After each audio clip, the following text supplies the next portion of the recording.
नमस्कार दोस्तों, जिज्ञा travel vlogs के इस नए वीडियो में आपका बहुत बहुत स्वागत है। दोस्तों, जैसा कि आप लोगों को पता ही है कि अगले महीने से चारधाम यात्रा शुरू होने वाली है और आप में से बहुत सारे श्रद्धालु ऐसे हैं जो इस वर्ष चारधाम यात्रा की अपनी योजना बना रहे हैं। तो दोस्तों, आज की वीडियो में हम चारधाम यात्रा के पहले 2 पड़ाव यमुनोत्री मंदिर और गंगोत्री मंदिर दोनों की यात्रा आप एक साथ कैसे कर सकते हैं, इससे संबंधित जानकारी लेकर आए हैं। इस वीडियो में यमुनोत्री और गंगोत्री दोनों धाम की यात्रा आप कैसे कर सकते हैं, वहां आप कैसे पहुंच सकते हैं, वहां पर आपके रुकने की क्या व्यवस्था रहेगी, खाने की क्या व्यवस्था रहेगी और इन दोनों धामों की यात्रा में आपको कितना समय लगेगा, जैसी सारी जानकारियां इस वीडियो में हम आपके लिए लेकर आए हैं। दोस्तों, यमुनोत्री और गंगोत्री मंदिर उत्तरकाशी जिले में स्थित उत्तराखंड प्रसिद्ध चार धाम यात्रा के पहले 2 पड़ाव हैं। चारधाम यात्रा की शुरुआत यमुनोत्री मंदिर से होती है, जिसके बाद श्रद्धालु गंगोत्री मंदिर पहुंचते हैं। गंगोत्री के बाद केदारनाथ और बद्रीनाथ के दर्शन किए जाते हैं। यमुनोत्री और गंगोत्री मंदिर दोनों एक ही जिले में स्थित है। यमुनोत्री से गंगोत्री की दूरी लगभग 230 किलोमीटर है। यमुनोत्री से गंगोत्री की यह दूरी पूरी करने में 7 से 8 घंटे का समय लगता है, इसलिए अधिकतर यात्री दोनों मंदिरों के दर्शन आसानी से और कम समय में कर लेते हैं। यमुनोत्री यमुना नदी का उद्गम स्थान है और यमुनोत्री जाने का जो सड़क मार्ग है वो यमुना नदी के साथ साथ होता हुआ चलता है और यमुनोत्री मंदिर तक पहुंचता है। वहीं गंगोत्री गंगा नदी का उद्गम स्थान है और गंगोत्री जाने का जो रास्ता है वो भागीरथी नदी के साथ होता हुआ गंगोत्री मंदिर तक पहुंचता है।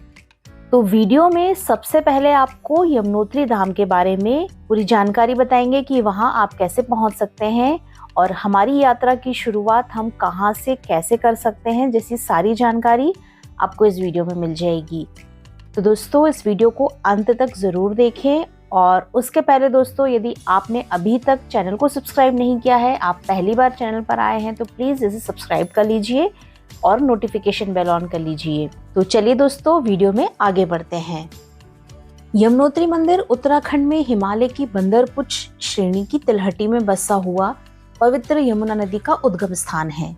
भौगोलिक दृष्टि से देखा जाए तो यमुना नदी लगभग 4400 मीटर की ऊंचाई पर स्थित चंपासर ग्लेशियर से निकलती है। मां यमुना को समर्पित यमुनोत्री मंदिर समुद्र तल से 3290 मीटर की ऊंचाई पर स्थित है। ग्लेशियर मंदिर से लगभग 1000 मीटर की ऊंचाई पर स्थित है, जहां तक पहुंचना बहुत ही कठिन है। हिमालय की बंदरपुछ श्रेणी भारत और चीन की सीमा के बीच में है। यमुनोत्री मंदिर पहाड़ी वादियों के बीच और यमुना नदी के किनारे बसा एक पवित्र हिंदू धार्मिक स्थान है, जहां पर हर वर्ष देश विदेश से लाखों तीर्थयात्री दर्शन करने पहुंचते हैं। यमुनोत्री मंदिर उत्तराखंड चारधाम यात्रा का पहला पड़ाव माना जाता है। अधिकतम तीर्थयात्री सबसे पहले यमुनोत्री मंदिर ही पहुंचते हैं और उसके बाद क्रमशः गंगोत्री, केदारनाथ और बद्रीनाथ के दर्शन किए जाते हैं। यमुनोत्री चारों तरफ से पहाड़ों से घिरा हुआ है। दोस्तों, यहाँ पहुंचने के लिए श्रद्धालुओं को लगभग 5-6 किलोमीटर की पैदल ट्रैकिंग करनी होती है। यमुनोत्री नाम देवी यमुना को समर्पित है। यह स्थान न केवल मंदिर के कारण बल्कि अपनी प्राकृतिक सुंदरता के कारण भी काफी फेमस है। यमुनोत्री मंदिर का निर्माण टिहरी गढ़वाल के राजा प्रताप शाह ने वर्ष 1919 में करवाया था, लेकिन कुछ समय बाद एक भीषण भूकंप में मंदिर को काफी नुकसान पहुंचा था और इसके बाद यमुनोत्री मंदिर के पुनर्निर्माण का कार्य जयपुर की महारानी गुलेरिया ने करवाया था। मंदिर तक पहुंचने के लिए जो 6 किलोमीटर का पैदल ट्रैक है वो पूरा पहाड़ी है, जिसे कि काफी सारी यात्री घोड़े खच्चर की मदद से पूरी करते हैं और बहुत सारे श्रद्धालु इस यात्रा को पैदल भी करते हैं और ये जो ट्रैक है वो जानकी चट्टी से शुरू होता है। तो दोस्तों, सबसे पहले यह जान लीजिए कि इस वर्ष 2023 में यमुनोत्री और गंगोत्री धाम के कपाट किस दिन खुलेंगे। दोस्तों, यमुनोत्री और गंगोत्री धाम के कपाट परंपरागत रूप से अक्षय तृतीया के दिन खोले जाते हैं और इस वर्ष अक्षय तृतीया 22 अप्रैल को है। तो इस वर्ष गंगोत्री और यमुनोत्री दोनों धामों के कपाट 22 अप्रैल को श्रद्धालुओं के दर्शन के लिए खोल दिए जाएंगे। दोस्तों, यात्रा शुरू करने से पहले हमारा सबसे पहला काम होता है वो है हमारा यात्रा के लिए रजिस्ट्रेशन करवाना। यदि आप 4 धाम यात्रा पे जाना चाहते हैं या फिर किसी 2 धाम की यात्रा या 1 धाम की यात्रा, ये आप यदि करना चाहते हैं तो सबसे पहले आपको आपका रजिस्ट्रेशन करवाना अनिवार्य है। जी हाँ दोस्तों, बिना रजिस्ट्रेशन के आप 4 धाम यात्रा या फिर किसी भी एक धाम की यात्रा भी नहीं कर पाएंगे। तो 4 धाम यात्रा करने के लिए आप आपका online registration official website registration@touristcare.uk.gov इस साइट पर जाकर के आप आपका ऑनलाइन रजिस्ट्रेशन आसानी से करवा सकते हैं। इसकी प्रोसेस बहुत ही ईजी है और ऑनलाइन रजिस्ट्रेशन की पूरी डिटेल प्रोसेस के ऊपर हमने एक वीडियो बनाया हुआ है अपने चैनल पर। ऊपर आई बटन पे मैं उसका लिंक दे दूंगी, आप उस वीडियो को जाके जरूर देखिए, आपको स्टेप बाय स्टेप सारी प्रोसेस उस वीडियो में पता चल जाएगी। तो दोस्तों, यमुनोत्री धाम की हमारी यात्रा शुरू होती है हरिद्वार या फिर देहरादून से और उससे आगे हमें पहुंचना होता है जानकी चट्टी। दोस्तों, जानकी चट्टी ही वो लास्ट पॉइंट है जहां तक की गाड़ियों को ले जाने की परमिशन है। उसके आगे गाड़ियां नहीं जा सकती और उसके आगे 6 किलोमीटर की दूरी पर है यमुनोत्री धाम माँ यमुना का मंदिर।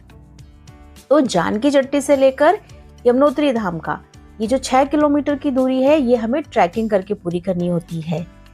ये जो पैदल मार्ग है, आप चाहें तो इस यात्रा को पैदल कर सकते हैं या फिर आप वहां पर घोड़ा, खच्चर, पालकी आदि की सुविधाएं भी लेकर इस मार्ग को पूरा कर सकते हैं। दोस्तों, यमुनोत्री और गंगोत्री धाम की यात्रा शुरू करने के लिए आपको पहले आपके शहर से हरिद्वार या फिर देहरादून पहुंचना होगा। हरिद्वार आप आपके शहर से ट्रेन या फिर बाय रोड बस से दोनों ही माध्यमों से पहुंच सकते हैं। आप आपकी खुद की गाड़ी लेकर के भी यहाँ पर आ सकते हैं और आप चाहें तो ऋषिकेश भी पहुंच सकते हैं। और यदि आप बाय एयर फ्लाइट से आना चाहते हैं तो आपको देहरादून के जॉली ग्रांट एयरपोर्ट पहुंचना होगा। हवाई मार्ग से यमुनोत्री पहुंचने के लिए जो निकटतम एयरपोर्ट है वो है देहरादून का जॉली ग्रांट एयरपोर्ट। यमुनोत्री पहुंचने के लिए देहरादून से सड़क मार्ग द्वारा लगभग 177 किलोमीटर की दूरी तय करके जानकी चट्टी पहुंचा जा सकता है। और यदि आप हरिद्वार आते हैं और हरिद्वार से अपनी यात्रा शुरू करते हैं तो दोस्तों, हरिद्वार शहर उत्तराखंड राज्य में गंगा नदी के किनारे बसा एक बहुत ही प्रसिद्ध तीर्थ स्थल है। उत्तराखंड के पहाड़ी इलाकों की यात्रा शुरू करने के लिए हरिद्वार एक महत्वपूर्ण और प्रचलित स्थान है। हरिद्वार ऋषिकेश से उत्तराखंड के सभी 4 धामों की यात्रा की शुरुआत की जाती है। आमतौर पर श्रद्धालु यमुनोत्री यात्रा की शुरुआत ऋषिकेश या फिर हरिद्वार से ही करते हैं। दोस्तों, हरिद्वार से यमुनोत्री आप 2 तरीके से जा सकते हैं। एक तो आप बस से जा सकते हैं और दूसरा आप टैक्सी बुक करके जा सकते हैं। हरिद्वार से डायरेक्ट यमुनोत्री के लिए सार्वजनिक जो बस है वो मिलना थोड़ा सा मुश्किल होता है, लेकिन देहरादून से बड़कोट के लिए जो डेली बेसिस पे है वो आपको बसेस मिल जाएंगी। वहां पर प्राइवेट बसेस, सरकारी बसेस और शेयरिंग टैक्सी वगैरह आपको मिल जाएंगी। और बड़कोट से लेकर जानकी चट्टी तक आप वहां पर लोकल टैक्सी के माध्यम से पहुंच सकते हैं। दूसरा ऑप्शन है दोस्तों, वहां पर टैक्सी से जा सकते हैं आप। हरिद्वार से यमुनोत्री और फिर यमुनोत्री से गंगोत्री तक आप पूरे इस रूट को करने के लिए आप टैक्सी भी पहले से बुक कर सकते हैं। हरिद्वार से आप अपनी सुविधा के हिसाब से टैक्सी बुक करा सकते हैं। जो टैक्सी बुकिंग का किराया है वो लगभग 5,000 से 10,000 रुपए के बीच में रहता है। जो यहाँ का पीक सीजन रहता है, जो मई जून का टाइम रहता है, यहाँ पर इस टाइम आपको टैक्सी का जो किराया है वो ज्यादा भी हो सकता है, इससे अधिक भी आपको इसका किराया देना पड़ सकता है। अब दोस्तों, आपको बताती हूँ कि यमुनोत्री और गंगोत्री धाम की यात्रा करने के लिए बेस्ट टाइम कौन सा रहता है। तो बेस्ट टाइम यहाँ पर जिस समय यहाँ पर सबसे ज्यादा श्रद्धालु आते हैं दर्शन करने के लिए वो होता है मई और जून का टाइम। बरसात के दिनों में यहाँ पर बहुत ज्यादा बारिश हो जाती है, तो पहाड़ी मार्गों पर बरसात के दौरान सफर करना बहुत मुश्किल हो जाता है। तो बरसात के बाद में जो सितंबर से लेकर के कपाट बंद होने का टाइम रहता है वो भी बहुत अच्छा टाइम होता है। उस समय भी यहाँ पर बहुत सारे श्रद्धालु आते हैं दर्शन करने के लिए। लेकिन उस समय ये क्योंकि पहाड़ी इलाका है, इसलिए सितंबर से लेकर नवंबर जो कपाट बंद होने का टाइम होता है उस समय यहाँ पर बहुत अधिक ठंड बढ़ जाती है। तो यदि आप उस समय यात्रा कर रहे हैं तो आपको इस बात का ध्यान रखना होगा। यमुनोत्री मंदिर के कपाट बंद होने के बाद शीतकालीन प्रवास के लिए माता यमुना की डोली खरसाली गांव के मंदिर में ले जाई जाती है और अगले वर्ष कपाट खुलने तक सभी भक्त माता के दर्शन खरसाली के इसी मंदिर में करते हैं। खरसाली गांव यमुनोत्री स्थान से पहले लगभग 7 किलोमीटर की दूरी पर है, जो कि जानकी चट्टी के ठीक सामने बसा एक बहुत ही सुंदर गांव है। दोस्तों, यमुनोत्री मंदिर की जो समुद्र तल से वो ऊंचाई है वो है लगभग 3,290 मीटर और इतनी अधिक ऊंचाई पर स्थित होने की वजह से यमुनोत्री स्थान का जो तापमान है वो बहुत ही कम रहता है। यमुनोत्री धाम का मौसम गर्मियों के दिनों में भी काफी सुहावना और काफी ठंडा रहता है। तो जब भी आप यदि यहाँ पर आए तो आपके साथ गर्म कपड़े जरूर रखें। और जो यहाँ का ट्रैक रूट है, उस ट्रैक रूट पर यात्रा करते समय भी आप आपके साथ में कुछ गर्म कपड़े अवश्य आपके साथ में लेके जाएं। तो दोस्तों, यदि आप सुबह हरिद्वार या फिर देहरादून से सुबह जल्दी अपनी यात्रा यमुनोत्री के लिए शुरू करते हैं तो आप शाम तक जानकी चट्टी पहुंच जाएंगे। तो आपको एक दिन वहीं जानकी चट्टी में ही रुकना होगा। जानकी चट्टी में आपको ठहरने के बहुत सारे ऑप्शंस मिल जाएंगे। वहां पर धर्मशाला, लॉज और होटल्स वगैरह सारी फैसिलिटीज आपको मिल जाएंगी। GMVN के होटल्स भी आपको वहां पर मिल जाएंगे। और यहाँ पर जो होटल है उनका किराया आपको 800 से लेकर के 4000 रुपए तक मिल जाएगा। इसके अलावा जो भोजन की व्यवस्था है उसके भी आपको यहाँ बहुत सारे होटल्स मिल जाएंगे, जहां पर आपको 150 से 200 रुपए थाली के हिसाब से आपको भोजन की व्यवस्था मिल जाएगी। तो साथियों, अगले दिन सुबह जल्दी जो आपको आपकी 6 किलोमीटर की ट्रैकिंग है, जो पैदल यात्रा है, वो आपको सुबह जल्दी शुरू कर दीजिए। यदि आप इस यात्रा को पैदल करना चाहते हैं तो आप ये यात्रा पैदल कीजिए, और यदि आप पैदल नहीं करना चाहते हैं तो घोड़ा, खच्चर या फिर पालकी की सुविधा आप ले सकते हैं। जानकी चट्टी से सुबह जल्दी आपको आपकी यात्रा प्रारंभ करनी पड़ेगी ताकि आप दोपहर तक 4-5 घंटे में वहां ऊपर यमुनोत्री धाम पहुंच जाएं। आप वहां पर पहुंचकर आराम से वहां पर गर्म पानी के कुंड में स्नान कर सकते हैं। वहां पर महिलाओं और पुरुषों दोनों के लिए अलग अलग पानी के कुंड बने हुए हैं, तो आप वहां पर आराम से स्नान कर सकते हैं। इसके अलावा आप चाहें तो यमुना नदी के पानी में भी स्नान कर सकते हैं, यमुना नदी में भी स्नान कर सकते हैं। और फिर वहां पर मंदिर में दर्शन करने के बाद में आप वहां से अपने वापस ट्रैकिंग मतलब उतरना चालू कर दीजिए। वहां पर आपको होटल्स वगैरह मिल जाएंगे, ढाबे वगैरह मिल जाएंगे, जहां पर आप आपका भोजन इत्यादि कर सकते हैं। और उसके बाद आपको शाम तक वापस जानकी चट्टी तक ही आना होगा, क्योंकि दोस्तों यमुनोत्री धाम में रुकने की कोई भी व्यवस्था नहीं है। इसलिए आपको सुबह जल्दी अपनी यात्रा शुरू करनी पड़ेगी जानकी चट्टी से, और आपको यमुनोत्री मंदिर में दर्शन करने के बाद शाम को वापस जानकी चट्टी आकर के ही रुकना होगा। दोस्तों, यमुनोत्री मंदिर के आसपास गर्म पानी के काफी सारे स्रोत हैं। इनमें से एक गर्म पानी का तप्त कुंड गढ़वाल क्षेत्र का सबसे अधिक गर्म पानी का कुंड है, जिसे कि सूर्य कुंड भी कहा जाता है। माना जाता है कि सूर्य कुंड का पानी यमुना नदी में मिल जाना भगवान सूर्यदेव का मां यमुना को आशीर्वाद का रूप है। सूर्य कुंड के पानी का तापमान लगभग 195 डिग्री फ़ारेनहाइट होता है। सूर्य कुंड में श्रद्धालु चावल या फिर आलू की पोटली डालते हैं, जो कि कुछ ही सेकंडों में पक जाती है। इस पके हुए चावल या फिर आलू को मंदिर के प्रसाद के रूप में चढ़ाया जाता है। सूर्य कुंड से थोड़ी दूर पर है गौरी कुंड। गौरी कुंड में सूर्य कुंड के गर्म पानी के साथ साथ यमुना नदी का ठंडा पानी छोड़ा जाता है। आकार में सूर्य कुंड से बड़े गौरी कुंड में श्रद्धालु स्नान करते हैं। दोस्तों यमुनोत्री मंदिर में दर्शन करने के बाद आप वापस जानकी चट्टी आकर के रुकेंगे, और अगले दिन सुबह दोस्तों हमारी यात्रा यमुनोत्री से गंगोत्री के लिए शुरू करेंगे। जानकी चट्टी से गंगोत्री की जो सड़क मार्ग की जो दूरी है वो है 223 किलोमीटर। बाय रोड जानकी चट्टी से गंगोत्री पहुंचने में 7 से 8 घंटे का टाइम लगता है। गंगोत्री मंदिर तक पहुंचने के लिए किसी भी प्रकार का पैदल ट्रैक नहीं करना पड़ता। यमुनोत्री और गंगोत्री मंदिर यहाँ की धार्मिक आस्था के साथ साथ यहाँ की प्राकृतिक पहाड़ी सुंदरता के लिए भी काफी फेमस है। यमुनोत्री से गंगोत्री तक का जो रास्ता है वो बहुत ही सुंदर है। बहुत ही सुंदर नज़ारा आपको यहाँ पर देखने को मिलेगा। ये पूरा रास्ता भागीरथी नदी के किनारे किनारे चलता है। पूरे रास्ते में आपको आपके बाजू में भागीरथी नदी बहती हुई मिलेगी, और यहाँ के जो प्राकृतिक नज़ारे हैं वो बहुत ही सुंदर होते हैं, ये आपका मन मोह लेते हैं। यमुनोत्री से गंगोत्री जाने के लिए एक ही सड़क मार्ग है, जिसके माध्यम से आप गंगोत्री धाम पहुंच सकते हैं। जब गंगोत्री धाम जाने के लिए हम जानकी चट्टी से निकलेंगे तो बारकोड, ब्रह्मखाल, उत्तरकाशी, मनेरा, कोमालती, भटवानी, गंगनानी, हरसिल, धराली होते हुए हम गंगोत्री पहुंच जाएंगे। रास्ते में आपको गंगनानी नाम की जगह मिलेगी, जहां पर आपको गर्म पानी का कुंड मिलेगा। वहां पर महिलाओं और पुरुषों दोनों के लिए अलग अलग कुंड बने हुए हैं।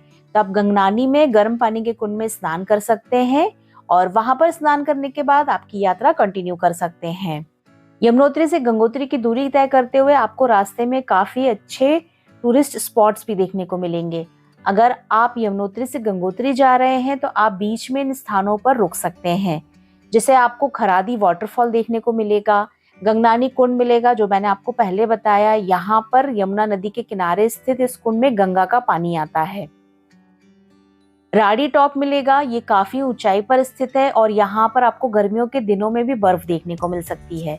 उत्तरकाशी एक बहुत ही प्रमुख स्थान है और यहाँ पर काफी सारे मंदिर हैं, तो आप चाहें तो रुक करके उत्तरकाशी में मंदिरों में दर्शन भी कर सकते हैं। दोस्तों, ये जो गंगोत्री धाम है वो भागीरथी नदी के तट पर स्थित है और इसे ही गंगा का उद्गम स्थान माना जाता है, जो कि 4 धाम यात्रा का दूसरा पड़ाव है और ये समुद्र तल से 3100 मीटर की ऊंचाई पर स्थित है, जो कि ग्रेटर हिमालय रेंज में पड़ता है।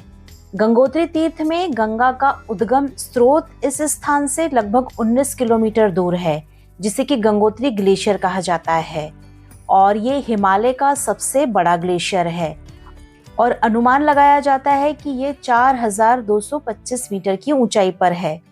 इसे गोमुख नाम से जाना जाता है। गंगोत्री से 19 किलोमीटर की ट्रैकिंग करके गोमुख तक पहुंचा जा सकता है। दोस्तों, गौमुख ही वो जगह है जिसे कि भागीरथी नदी का उद्गम स्थल माना जाता है। आगे जाकर के देवप्रयाग में भागीरथी नदी ही अलकनंदा नदी में मिलकर के और आगे जाकर गंगा नदी बनाती है। गंगा नदी को भारत की सबसे पवित्र नदी माना जाता है। देश विदेश से हर साल लाखों की संख्या में श्रद्धालु गंगा नदी में डुबकी लगाने जाते हैं। दोस्तों, यदि आपको गौमुख तक जाना है तो आप गंगोत्री से 19 किलोमीटर की ट्रैकिंग करके गौमुख पहुंच सकते हैं। यहाँ पर सभी को जाने की परमिशन नहीं होती है। यदि आपको गौमुख तक जाना है तो वहां पर जाने के लिए आपको परमिशन लेनी पड़ेगी।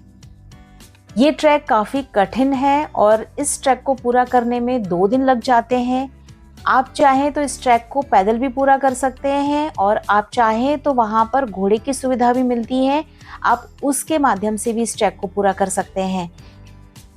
दोस्तों, गंगोत्री मंदिर का निर्माण गढ़वाल के गुरखा सेनापति अमर सिंह थापा ने 18वीं सदी में करवाया था और ऐसा माना जाता है कि जयपुर के राजा माधो सिंह द्वितीय ने 20वीं सदी में इस मंदिर की मरम्मत करवाई थी। दोस्तों, गंगोत्री मंदिर बहुत ही सुंदर वाइट कलर के पूरे मार्बल का बना हुआ है और बहुत ही सुंदर मंदिर लगता है। दिखने में आपको ये बहुत ही आकर्षक लगेगा। यहाँ पहुंचकर आप भागीरथी नदी में स्नान कीजिए, आप मंदिर में दर्शन कीजिए। गंगोत्री धाम में विभिन्न प्रकार के दर्शनीय स्थल हैं, जहाँ पर आप आकर के पूजा अर्चना कर सकते हैं। गंगा मंदिर गंगोत्री मंदिर में स्थित पूजनीय स्थलों में सबसे प्रमुख है। इस स्थान पर देवी गंगा की मूर्ति स्थापित की गई है और कहा जाता है कि शंकराचार्य ने इसे स्थापित किया था। साथ ही इस मंदिर में शंकराचार्य द्वारा यमुना, सरस्वती जी और महाराज भागीरथी की मूर्तियां भी रखी हुई हैं और इन मूर्तियों के भी आप दर्शन कर सकते हैं। इस मंदिर के पास एक भैरव मंदिर भी है और इसके अलावा वहां पर 3 कुंड है, जिनका नाम है सूर्य कुंड, विष्णु कुंड और ब्रह्म कुंड। यहाँ पर आपको किसी तरह की कोई भी ट्रैकिंग नहीं करनी पड़ती है। यहाँ पर बहुत बड़ी पार्किंग स्पेस बनी हुई है, तो वहीं पर गाड़ी पार्क करने की सुविधा मिल जाती है और थोड़ी ही दूर आपको चलना होता है और आप गंगोत्री मंदिर पहुंच जाते हैं। वहां पर आराम से दर्शन कीजिए और आप वहीं पर रात आज रुक जाइए। यहाँ पर यदि आप ठहरने की फैसिलिटी की बात करें तो यहाँ पर धर्मशाला, होटल्स और गेस्ट हाउस की बहुत सारी सुविधाएं आपको मिल जाएंगी। मंदिर के आसपास के क्षेत्र में बहुत सारे होटल्स और धर्मशालाएं बने हुए हैं। इसके अलावा दोस्तों, यहाँ पर GMVN के गेस्ट हाउस भी बने हुए हैं, तो वहां पर भी आप रुक सकते हैं। यहाँ पर जो रुकने का किराया है होटल्स का, वो आपको 1800 रुपए से लेकर के 4-5 हजार रुपए तक मिल जाएगा। भोजन की रही बात तो वही आपको यहाँ पर थाली 150 से 200 रुपए पर थाली के हिसाब से भोजन की व्यवस्था मिल जाएगी। दोस्तों, हिमालय के पहाड़ों में स्थित होने की वजह से जो गंगोत्री और इसके आसपास के क्षेत्र है, वहां पर बहुत सारे टूरिस्ट स्पॉट हैं, जिसको कि आप यहाँ पर आकर के देख सकते हैं, विजिट कर सकते हैं। गंगोत्री के पास स्थित ट्रैक्स हैं जो कि पूरी दुनिया में फेमस है और बहुत सारे ट्रैकर्स यहाँ पर आते हैं ट्रैक करने के लिए। जैसे गौमुख हो गया, भैरव घाटी, मुखबा गांव, हर्षिल, नंदनवन, तपोवन, गंगोत्री, चिरवासा और केदारताल। यहाँ पर कुछ ऐसे गांव और ट्रैक्स हैं जिन्हें कि आप गंगोत्री यात्रा करते समय थोड़ा बहुत यदि आपके पास एक्स्ट्रा टाइम है तो आप उसको समय दे करके इन ट्रैक्स को भी पूरा कर सकते हैं। गंगोत्री मंदिर में दर्शन करने के बाद उस दिन आप यहीं गंगोत्री धाम में ही रुक जाइए और अगले दिन वापस आप आपकी यात्रा गंगोत्री से हरिद्वार के लिए शुरू कर सकते हैं। सुबह आप गंगोत्री से यदि निकलेंगे तो शाम तक आप हरिद्वार आराम से पहुंच जाएंगे। तो दोस्तों इस तरीके से यमुनोत्री और गंगोत्री 2 धाम की जो पूरा हमारा यात्रा का प्लान है वो पूरा होता है। तो इसमें डे 1 में आप हरिद्वार से जानकी चट्टी पहुंचेंगे, डे 2 में आप जानकी चट्टी से यमुनोत्री और वापस जानकी चट्टी आएंगे, तीसरे दिन आप जानकी चट्टी से गंगोत्री धाम जाएंगे, चौथा दिन आप गंगोत्री धाम में व्यतीत करेंगे, वहां पर आप दर्शन करेंगे और वहीं रुकेंगे, और 5वें दिन आप गंगोत्री धाम से वापस हरिद्वार के लिए अपनी यात्रा शुरू करेंगे। इस प्रकार आप 5 दिनों में हरिद्वार से यमुनोत्री और गंगोत्री और वापस हरिद्वार आपकी 2 धाम की यात्रा पूरी कर लेंगे। दोस्तों इस वीडियो में यमुनोत्री और गंगोत्री दोनों धामों की यात्रा की पूरी जानकारी मैंने देने की कोशिश की है। फिर भी यदि आपके कुछ क्वेरीज हैं, कुछ क्वेश्चंस हैं तो आप कमेंट बॉक्स में मुझसे पूछ सकते हैं, मैं आपकी हेल्प करने की पूरी कोशिश करूंगी। तो उम्मीद है दोस्तों ये वीडियो आपको पसंद आया होगा। पसंद आया हो तो इसे लाइक और शेयर कीजिएगा, और चैनल को यदि सब्सक्राइब नहीं किया है तो प्लीज़ चैनल को सब्सक्राइब कर लीजिए। आगे आने वाले दिनों में 4 धाम यात्रा और केदारनाथ या फिर यमुनोत्री गंगोत्री धाम की यात्रा से रिलेटेड जो भी अपडेट्स होंगे वो मैं आपके लिए लेकर आऊँगी। तो हमारे साथ बने रहिए, मिलते हैं अगले वीडियो में।